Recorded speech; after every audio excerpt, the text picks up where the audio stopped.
अपने नाना के सामने घर मिल चुका है, फिर यूं ज़बा होने की क्या जरूरत है। भूखे प्यासे, ये गर्मी के रोजे आते हैं, 12 घंटे प्यास में आदमी तड़प के रह जाता है। तुम्हें खबर है मेरे नबी की औलाद 72 घंटे प्यासे। प्यास की शिद्दत, पानी का कतरा नहीं।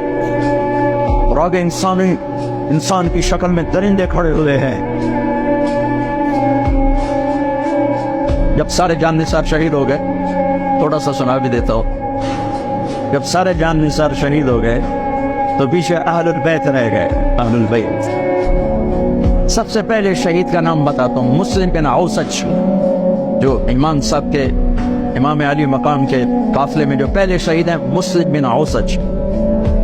और उनकी तरफ से जो दो पहले कत्ल हुए, सालिम और यसार, और उनको कत्ल करने वाले थे उबैदुल्लाह बिन उमैर अल-कल्बी। एक इब्ने ज़ियाद का गुलाम था, एक रबिया बिन ज़ियाद का गुलाम था। वो दोनों निकले तो उसके मुकाबले के लिए बरबर बिन खुदैर और हबीब बिन मुताहिर निकले हुसैन अली मकाम के लश्कर से। तो उमैर बिन वहब कल्बी वो कूफे से उठ के आए थे, कूफे से बीवी समेत आए थे। बीवी का नाम उम्मे वहब, हबशी थे। कहने लगे मुझे अपने ऊपर कुर्बान होने, मैं अकेला इन दोनों को काफी, इन दोनों को हटा दे। और नंगे बदन थे, नंगे बदन, जिस्म पे कुछ नहीं। कहा मैं तो मरने हूँ, मैं क्यों जिरा पामा, जो मैं जीवन है, मैं तो मरना है, नंगे बदन से। उनकी बीवी ने कहा इनको जाने दे, हम दोनों ने आप पर कुर्बान होने की नीयत की होगी। हमने कहा अच्छा, अल्लाह तुझे जज़ा खैर दे, जाओ। तो उस अकेले ने दोनों कम वक्तों को जहन्नम में पहुंचा दिए, सालिम और यसार। तो उनमें से एक आदमी बोला ये मरने आए हैं, अगर अकेले अकेले लड़ोगे तुम सबको मार देंगे। और तुसी तो जीवन दे तलबगार हो, मरण दे तलबगार है, मरण वाले मारना कोई सौखा काम होता है। वो इन पर इकट्ठे हमला करो। फिर हमला आम हुआ तो पहले शहीद इधर से मुस्लिम बिन औसज, जब वो गिर रहे थे तो कह रहे थे हुसैन की हिफाजत करना जब तक सांसों में सांस बाकी। आपके लश्कर में इधर ज़ुहैर बिन कैन, यानी राइट साइड पर ज़ुहैर बिन कैन एक छोटा झंडा, लेफ्ट साइड पर हबीब बिन मुदाहिर एक झंडा, दरम्यान में आपके भाई अब्बास बिन अली जिनके हाथ में बड़ा झंडा था और बड़ा निशान का जो अलामत था वो अब्बास बिन अली के दरम्यान में था। 32 घोड़सवार थे और 40 पैदल थे। जब उन्होंने पहला हमला किया तो घोड़ 32 ने 3000 का मुंह पीछे कर दिया। तो इब्ने ज़ियाद ने कहा पहले इनके घोड़ों को मारो, इनके घोड़ों को मारो। तो 500 तीर अंदाजों ने इकट्ठे उनके घोड़ों पे तीर चलाए, तो सबके घोड़े गिर के खत्म हो गए। फिर सारी पैदल हो गए, सारी पैदल हो गए। तो फिर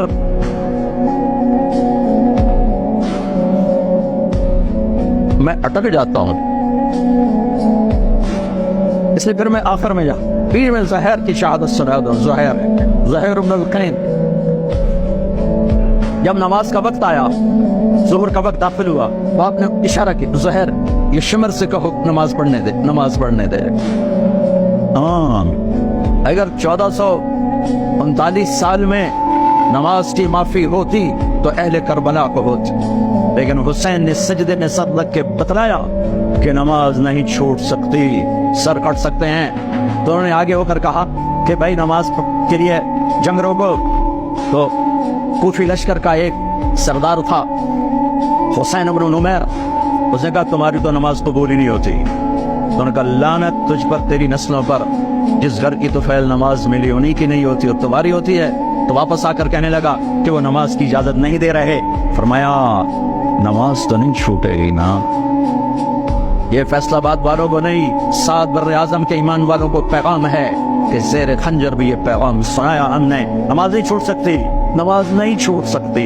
अल्लाह की कसम कोई मसला नहीं था अगर ये छोड़ देते। जंग से पहले आंख लग गई, आंख खुली तो हंस पड़े। बहन ने पूछा एक केड़ा हंसे दा वेला है, मौत सिर पे खलोती है।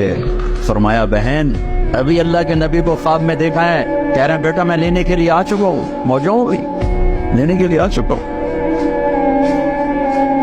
छोड़ देते तो फिर गुलिस्तान कॉलोनी वालों को भी गुंजाइश मिल जाती, छठी जा सकती है। 6 बर्रे आजम के इंसानों को पैगाम दिया कि टुकड़े टुकड़े हो जाओ, नमाज नहीं छूट सकती। फरमाया आधे नमाज पढ़ो, आधे जंग करो, सलात खौफ। आधों ने नमाज पढ़ी, आधों ने जंग की। 15-20 तो पहले शहीद हो चुके थे। फिर आधों जिन्होंने नमाज पढ़ी थी उन्होंने जंग की और दूसरों ने जाके नमाज अदा की। असल से पहले सब जब ज़ुहैर